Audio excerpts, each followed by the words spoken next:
holding a glass of Memphis water, just poured straight from the tap about 20 minutes ago. No other metro area in the country has such an abundant supply of clean, drinkable water virtually from the moment it comes out of the ground. Most of us know our water is special, but admit it, we never give it a second thought. Yet a growing number of business and political leaders say maybe we should, that Memphis is to water what Saudi Arabia is to oil. With so many cities struggling with water restrictions and expensive treatment facilities, our buried treasure could be a game changer for jobs and opportunity. Great beer, I agree. Beer brewer Jerry Finestone is one of many businessmen happy to toast Memphis water.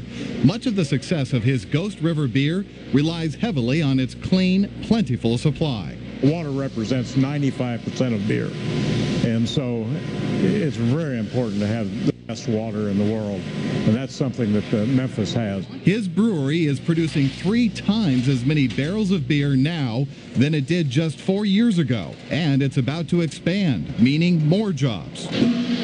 But Ghost River is a drop in the bucket compared to other large companies already here that rely on Memphis water, especially manufacturers.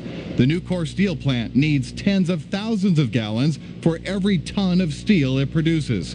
Smith & Nephew uses our water for making orthopedic devices. So does Riviana Foods as the world's largest processor of instant rice. In fact, over the past 5 years, the Memphis Chamber says the quality, price, and availability of our water is directly related to more than 2,400 jobs and $1.3 billion in new investment, not to mention 2 still secret projects on tap right now, which could bring 300 jobs and $400 million in investment. To me, it's a question of quality of life, drinking water and sustainable, but it's also an opportunity to create a lot of jobs that a lot of communities can't do. Commercial real estate businessman Larry Jensen says Memphis and the region need to step it up and make water as important as transportation and tourism. We don't have a strategy around water, and then we need to promote it, and we need to protect it.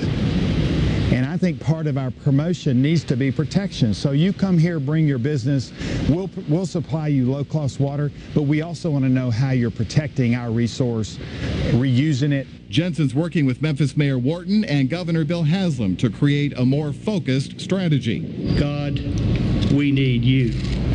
We need rain. How good do we have it? Things were so dire in Atlanta during the most recent drought. That state's governor actually prayed for rain on the Capitol steps. In fact, Georgia is taking Tennessee to court because a surveying mistake in 1818 put the border between the 2 states in the wrong place. Georgia wants to change that because the quarter-mile difference would allow it to take water from the Tennessee River. A new battle between the states. As far as I'm concerned, Georgia can keep its greedy hands off our land and its thirsty mouths away from our water.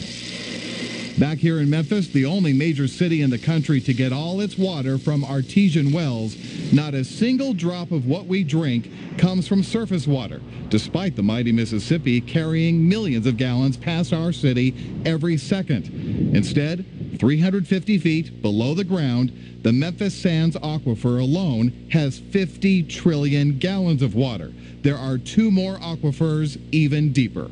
Right now, this is the water that's being pumped from the aquifer, and it's being exposed to sunlight and air for the first time in thousands of years. Memphis Light, Gas and Water's Odell Johnson knows his H2O. He showed me where the water is pumped out of the ground for the very first time since it first came down as rain. Think about this. The water we drink now first hit the soil when Jesus walked the earth. And Johnson says you can drink it immediately. See, look how clear it is. I mean, that is pristine. MLGW's network of aerators and filters like this facility near the U of M campus does remove a small amount of minerals like iron and sulfur and then adds some fluoride. The utility conducts 38,000 tests a year to make sure water meets EPA standards. But unlike other cities, that's rarely an issue. What do those other cities say about what Memphis is given naturally? Well, a little jealousy because our system is so simplistic. Back at the brewery, you don't have to sell Jerry Finestone on how water might help Memphis grow. The opportunities are almost as endless as the water supply. The other unique thing about brewing with Memphis water is that we can make changes in mineral content and emulate water from all over the world, England, France, Belgium, China, anywhere we want to. A recipe for success. Now, it's not like Memphis doesn't have challenges ahead. Mississippi has already sued Memphis over a water rights issue, although that case didn't get anywhere. There are also concerns about how fast Arkansas is using groundwater for agriculture. Preventing contamination must remain a priority, and we have to make sure this amazing water supply under our feet continues to be replenished. Very interesting, but I have one question for you. How many times did you have to go to the brewery to get your story? We made several trips. Okay. Just once. Just wanted to know. Well, if you're looking for a hotel in downtown Memphis for the weekend, good luck with that. Rooms are so scarce, folks who had reservations at one downtown hotel are out of luck.